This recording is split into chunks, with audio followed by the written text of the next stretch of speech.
വെള്ളാപ്പള്ളി നടേശൻ്റെ പരാമർശങ്ങളൊക്കെയാണ് ഇപ്പോഴത്തെ വലിയ ചർച്ചയും വലിയ വിവാദത്തിലേക്കൊക്കെ വഴിവെച്ചിട്ട്. കാരണം ചില്ലറ വർഗീയതയൊന്നും അല്ല കഴിഞ്ഞ ദിവസം SNDP യോഗത്തിൻ്റെ ജനറൽ സെക്രട്ടറി പറഞ്ഞത്. മാത്രമല്ല ഇതിലെ മറ്റൊരു കാര്യം, ഈ പറഞ്ഞതിലൊന്നും അദ്ദേഹത്തിന് ഒരു റിഗ്രറ്റും ഇല്ല എന്നുള്ളൊരു കാര്യമാണ്. ഇങ്ങനെ അദ്ദേഹം പറഞ്ഞു. അതിനുശേഷം നമുക്കറിയാം ചന്ദ്രികയിൽ മുഖപ്രസംഗം വന്നു, ലീഗിൻ്റെ പ്രതികരണം വന്നു, മറ്റ് ഈ രാഷ്ട്രീയ രംഗത്തെ പല പ്രമുഖരും ഈ ഒരു വിഷയത്തിൽ പ്രതികരണങ്ങളൊക്കെ നടത്തി. പറഞ്ഞ കാര്യങ്ങൾ തെറ്റായി പോയി എന്ന് പലവട്ടം പലകുറി പറഞ്ഞു. പക്ഷേ എങ്കിലും പറഞ്ഞ കാര്യത്തിൽ ഉറച്ചു നിൽക്കുകയാണ് ഇപ്പോഴും SNDP യോഗത്തിൻ്റെ ജനറൽ സെക്രട്ടറി വെള്ളാപ്പള്ളി നടേശൻ. അപ്പോൾ ഈ വെള്ളാപ്പള്ളി നടേശനെതിരെ ഇങ്ങനെ വർഗീയത പറഞ്ഞിട്ടും കേസ് ഇതുവരെ എടുത്തിട്ടില്ല. അപ്പോൾ ഈ വിഷയത്തിൽ സർക്കാരിൻ്റെ നിലപാടായിരിക്കും നിർണായകമാവുക. വിദ്വേഷ പ്രസംഗത്തിൻ്റെ പേരിൽ സ്വമേധയാ കേസെടുക്കാമെങ്കിലും നിലവിൽ പരാതികളൊന്നും ലഭിക്കാത്തത് കൊണ്ട് തന്നെ ഈ വിഷയത്തിൽ മൗനം പാലിക്കുകയാണ് സർക്കാർ. CPIM പുറത്തിറക്കിയ പ്രസ്താവനയിൽ വെള്ളാപ്പള്ളിയുടെ പേര് പരാമർശിക്കാതിരുന്നതും വലിയ വിമർശനങ്ങൾക്ക് കാരണമായിട്ടുണ്ട്. പ്രസാദ് ഉടുമ്പശ്ശേരിയുടെ വിവരങ്ങളുമായി നമുക്കിപ്പോൾ ചേർത്തത്. Prasad, good morning. വെള്ളാപ്പള്ളി നിലപാടിന് ഉറച്ചു നിൽക്കുകയാണ്. മാത്രമല്ല ഇന്നലെ അദ്ദേഹം പറഞ്ഞത് കാന്തപുരം എന്ത് കുന്തമെടുത്തെറിഞ്ഞാലും താൻ പറയാനുള്ള കാര്യങ്ങളൊക്കെ പറയും, വേണമെങ്കിൽ എന്നെ അറസ്റ്റ് ചെയ്തോട്ടെ എന്ന് പരസ്യമായി വെല്ലുവിളിക്കുകയാണ് ചെയ്തത്. തൊട്ടു പിന്നാലെ വന്ന മന്ത്രി VN വാസവൻ വെള്ളാപ്പള്ളിയെ പുകഴ്ത്തി സംസാരിക്കാൻ നമ്മൾ കണ്ടതാണ്.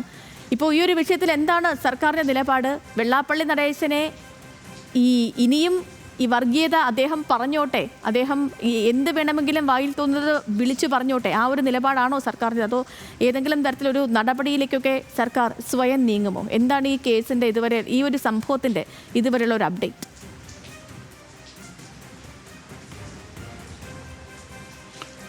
Good morning Sethulakshmi.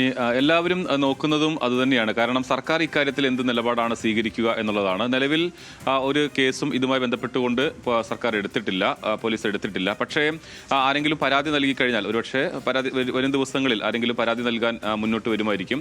ആ ഘട്ടത്തിൽ മാത്രമാണോ കേസെടുക്കുക, അതല്ല സ്വമേധയാ കേസെടുക്കുമോ എന്നുള്ളതാണ്. ഇത്തരത്തിലുള്ള വർഗീയ വിദ്വേഷ പരാമർശങ്ങൾ നടത്തിക്കഴിഞ്ഞാൽ സാധാരണഗതിയിൽ പോലീസിനത് സ്വമേധയാ കേസെടുക്കാവുന്നതാണ്. ഇവിടെ അങ്ങനെ ഉണ്ടാകുന്നില്ല എന്നുള്ളതാണ്. നേരെ സേതുലക്ഷ്മി പറഞ്ഞതുപോലെ വലിയ വിമർശനങ്ങൾ അത് രാഷ്ട്രീയ പാർട്ടികളുടെ ഭാഗത്തു നിന്ന് മാത്രമല്ല, വിവിധ രംഗത്തു നിന്നുള്ള ആളുകളുടെ എല്ലാം തന്നെ ഭാഗത്തു നിന്നും ഇതിനകത്ത് വലിയ വിമർശനങ്ങൾ ഉണ്ടാകുന്നുണ്ട്. ഇത്തരത്തിലുള്ള ഒരു പരാമർശം സമൂഹത്തിൽ ഭിന്നത ഉണ്ടാക്കുന്നതിന് മാത്രമേ ഉപകരിക്കൂ എന്നുള്ളതാണ് എല്ലാവരും പറയുന്നത്. വെള്ളാപ്പള്ളി നടേശൻ കഴിഞ്ഞ ദിവസം, അതായത് കോട്ടയത്ത് നടത്തിയിട്ടുള്ള ചടങ്ങിൽ വെച്ച് സംസാരിച്ചത് ഇന്നലെ എറണാകുളത്തേക്ക് വന്നപ്പോൾ അത് ഉറച്ചു നിൽക്കുക മാത്രമല്ല, അതിനകത്ത് അല്പം കടത്തി പറയാനുള്ള ശ്രമം കൂടി നടത്തുന്ന, അതായത് കാന്തപുരം അവരുടെ പ്രധാനപ്പെട്ട നേതാക്കളെ പോലും വിമർശിക്കുന്ന തരത്തിലേക്ക് വരികയും അത് ഒരു വർഗീയ വിരുദ്ധ അല്ലെങ്കിൽ അത്തരം വർഗീയ ചേരുള്ള ഒരു നിറമുള്ള പ്രസ്താവനയിലേക്ക് മാറുകയും ചെയ്യുന്ന ഒരു സാഹചര്യം ഉണ്ടാകുന്നു എന്നുള്ളതാണ്.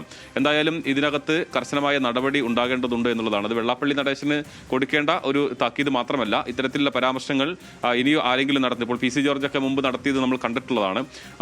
അങ്ങനെയുള്ള പരാമർശങ്ങൾ നടത്തുന്നവർക്കെതിരെ കർശനമായ നടപടി ഉണ്ടാകുമെന്ന സന്ദേശം തന്നെയാണ് സർക്കാരിൻ്റെ ഭാഗത്ത് നിന്ന് ഉണ്ടാകേണ്ടത്. പക്ഷേ അത് ഇതിനകത്ത് എന്ത് നിലപാടെടുക്കും, സർക്കാർ എന്ത് നിലപാടെടുക്കും എന്നുള്ളത് നമുക്ക് കാത്തിരുന്ന് കാണുക തന്നെ വേണം. അല്ലെങ്കിൽ വലിയ വിമർശനങ്ങൾക്ക് തന്നെ കാരണമാകും. ഇപ്പോൾ തന്നെ വിമർശനങ്ങൾ ഉയർന്നു കഴിഞ്ഞു. ഇന്നലെ CPIM പുറത്തിറക്കിയിട്ടുള്ള അവരുടെ പ്രസ്താവനയിൽ അതിനകത്ത് ഇത്തരം കാര്യങ്ങൾ, അതായത് വെള്ളാപ്പള്ളി നടേശൻ്റെ പേര് പറയാതെയാണ് അതുമായി ബന്ധപ്പെട്ടുകൊണ്ടുള്ള ഒരു വിശദീകരണം അല്ലെങ്കിൽ ഒരു പ്രസ്താവന വന്നിട്ടുള്ളത്. അത് തന്നെ വിമർശനത്തിന്. എന്തുകൊണ്ടാണ് വെള്ളാപ്പള്ളി നടേശൻ്റെ പേര് പറയാൻ അതിനകത്ത് മടിക്കുന്നത് എന്നുള്ള ചോദ്യം ഉയരുന്നുണ്ട്. ഇന്നലെപ്പോൾ പ്രതിപക്ഷ നേതാവിൻ്റെ ആരോപണം വന്നിട്ടുള്ളത് അത് മുഖ്യമന്ത്രിയുടെ PR ഏജൻസിയാണ് വെള്ളാപ്പള്ളി നടേശൻ്റെ ഈ പ്രസ്താവനയ്ക്ക് പുറകിൽ. അത്തരം ആരോപണങ്ങൾ ഉയരുന്നുണ്ട്. അതോടൊപ്പം സംസ്ഥയിലെ രണ്ട് സംഘടനകളും EK വിഭാഗമാണെങ്കിലും AP വിഭാഗമാണെങ്കിലും കടുത്ത അതൃപ്തിയിലാണ്. അവർ പരസ്യമായി തന്നെ ഇതിനകത്ത് കേസെടുക്കണമെന്ന് ആവശ്യപ്പെടുന്ന സാഹചര്യം ഉണ്ടായിട്ടുണ്ട്. മുസ്ലിം ലീഗും അതിനകത്ത് ഈ വലിയ വിമർശനം ഉന്നയിക്കുന്നുണ്ട്. ഇന്നലെ കുഞ്ഞാലിക്കുട്ടി മാധ്യമങ്ങളെ കണ്ട സമയത്ത് പറയുന്നത് സർക്കാരാണ് ഇതിനകത്ത് നിലപാട് വ്യക്തമാക്കേണ്ടതെന്നാണ്. നിലപാട് വ്യക്തമാക്കുക എന്ന് പറഞ്ഞാൽ കേസെടുക്കുക എന്ന് തന്നെയാണ് അവർ ഉദ്ദേശിക്കുന്നത്. എന്തായാലും നമുക്ക് കാത്തിരുന്ന് കാണാം സർക്കാർ അങ്ങനെ ഒരു ഘട്ടത്തിലേക്ക് പോകുമോ എന്നുള്ളത്. അതല്ല എങ്കിൽ വലിയ വിമർശനങ്ങൾക്ക് തന്നെ കാരണമായി മാറും. തീർച്ചയായും പ്രസാദ്. ഓക്കെ.